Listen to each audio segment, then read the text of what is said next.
to circle this back to Twitch though, like it's not clear to me from their perspective why, like what you're going to bring to the table and why they would want to unban you. Like I know you want to you might want to appeal to like, oh well, I've changed, and which like I don't think you've changed that much.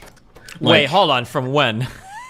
From a long time ago, you've changed a lot. From I don't think you've changed in first. Actually, do you know why you got banned from Twitch? My guess is I called.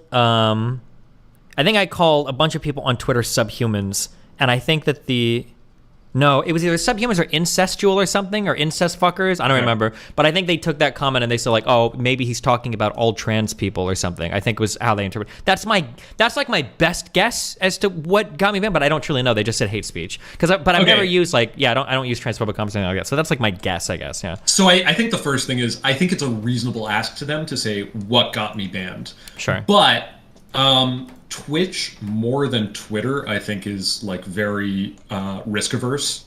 Like, I don't want to say like left leaning. I think it's more just they're like really risk averse when it comes to advertisers. So when I look at your content, even now, like if I was trying to be consistent with like where Twitch is at, I wouldn't want you on the platform, honestly. And it's not about how much you've changed. I just think where you're at is still like you exist right in this gray area or right next to whatever you think is acceptable. Yeah, and I probably agree with that. Sure, yeah. I will say that like the world of online content has significantly changed. I would say in the past 3 to 4 years, where it really did feel like even 4 years ago, I feel like you're getting hit more ideologically rather than just like on some actions. That like saying a combination of words, unless you're spamming slurs, wasn't typically getting you banned in like 2017, 2018. But now it does feel like if you're just like too mean to somebody, or you're a little edgy, or you've got like a certain ideological disposition, you're at a much greater risk of getting banned. And like from like 2019 onwards, it feels like stuff has changed like pretty significantly. I don't know if that was in response to Trump shit or the Cambridge Analytica stuff, or what the fuck was going on, but like that does feel like a significant shift, I guess. Yeah, I do think that's happened. I would describe it as like the vibe check, and I'm pretty sure you failed the vibe check. Sure. The Twitch vibe check, at least. There were no vibe checks in like 2017. Okay. I mean, maybe, but like, I feel like if you failed the vibe check before, they would just look for an excuse. It's like when a cop follows you, like looking for you to forget to do a turn signal. And now it's just like, they just pull you over. They don't even give a shit, you know? But like, anyways, the meta point here is like when you're thinking about getting unbanned from Twitch, I thought long and hard about like what would be a compelling message that I could send to an executive that would say like this person should be unbanned from Twitch. And like it's like really unclear to me what would be enticing to them unless you were willing to make some like massive concessions. Like if you were like, hey Twitch, like I'll stream exclusively on you, I'm going to change my behavior completely. And you know, I will give you a larger revenue cut than your other streamers give you, because I think they lose money on their average streamer. I don't even think they need more streamers. They just need to fix their business probably model. Yeah. Like I don't know what you could put in front of them.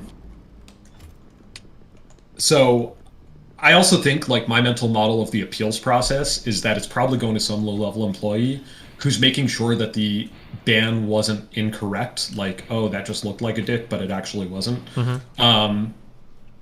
You probably also have some notes on your account of like, do not unban without talking to X person. No, yeah, for my account, it goes in front of a panel. I'm familiar with that process. It also took like 2 months after I filed my unban for them to review it, so I'm pretty sure I know the panel it goes in front of. Oh, if they have a panel, then you're probably really fucked. Kind of, yeah. Because like if it was like a single decision maker like at Twitter, like you can appeal pretty easily to that because you could just track them down, like get some message in front of them. If it's a panel, like I don't know how you go about getting the right message in front of them. But I think like regardless, I just don't know what you bring to the table at Twitch that they would want. I feel like it's the same though for Twitter. No, Twitter is very ideological. Like when Elon took it over, it became very ideologically motivated towards like this, marketplace of ideas.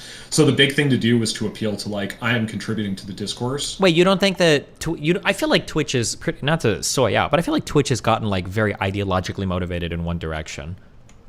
So it's very different. I think Twitch is actually. I don't think Twitch is that ideologically motivated. I think they're just risk averse. I think they don't want to do anything. I don't think they're risk averse. I don't think I agree. I think when they were smaller, I think it was definitely a political leaning because I think individuals had more say. I feel like if people could bring their own. I feel like if they were risk averse, I feel like Hassan has made comments that are pretty spicy, like Dan Crenshaw, like getting fucked in the eye. That's not the way to look at it. It's the average. It's what on average is he, and he's seen as like regardless of whether or not he is. I think the perception of him is that he's this deeply empathetic socialist hero who's trying to, deeply empathetic socialist hero sounds ideologically leaning. It does sound ideologically leaning, but it also sounds like the kind of thing that advertisers aren't going to balk to. Like, you can say, oh, neo-Nazi, like, not wanting neo-Nazis on the platform is ideological, but, like, at the end of the day, if advertisers leave because you have neo-Nazis on your platform, like, that's what ultimately they care about, I think. Sure, so when you're saying risk averse, you're just saying, okay, the risk averse only applies to chances that an advertiser leaves. It has nothing to do with the actual statements of the people. Yeah. Okay, because Kefil is like tweeting like almost bomb threats to like Ukrainian servers, but nobody's leaving the platform. Yeah, I understand. Okay, yeah. Well, you know exactly how this works. Yeah, okay, I got you. Okay, when you say risk averse, I understand what you're saying now. Yeah. Okay. So, like, Twitter, I think is like when Elon took over, I think it became very ideologically motivated to like get every single voice on the platform that you possibly can, so long as they're not violating some TOS or like, I don't even think they care if it's an advertiser risk because they're trying to move away from advertiser revenue towards like subscription models. Wait, I don't even. Oh, Twitter, yeah. Twitter, yeah. So like, I don't think they care about like what your vibe is. Like, I think they'll just bring anybody back as long as they're not going to like be super toxic. Sure. Yeah, that's probably true. So anyways, like, that's why I felt like my mental model, like, it would have worked with Twitter, and it won't work with Twitch. So I think the thing for you to think about is, like, what can you appeal to that they want? Not just, saying, oh, I've changed. Things are a little different now. Because, like, the first time we talked last week, you said, I was talking about... I forget what I said, but you said something along the lines, should I delete my rape tweet? And I don't follow your Twitter closely enough to know what that was in reference to, but like... Oh, I deleted it. I think if you have to ask that, you probably crossed a line. Yeah, well, yeah, I guess, but it's just annoying, I guess. I just have to ignore the TOS, so the TOS doesn't matter or mean anything, I guess, basically. Yeah, I mean, well, I would say, if you're trying to get right to the edge of what the TOS is without crossing over it. Well, that literally has nothing to do with the TOS at all. It's all vibe checking. Because there's nothing even remotely close to TOS breaking in terms of like making fun of certain people. But like for the vibe check, it probably fails the vibe check. Yeah, I think so. So yeah, I don't have a lot of hope on the Twitch side just because like I don't know what you could say that I would find compelling in their shoes. And I don't know like what you bring to the table there. Sure, except for viewership, yeah, but they don't need that. Maybe we'll see how much YouTube. First of all, your viewership isn't. Yeah, I mean, if you become some massive streamer, sure, then you'll have enough sway. Right now, you're what, like an order of magnitude below Hassan. Hassan is like the 4th largest streamer on the platform, though. Okay, let's chill.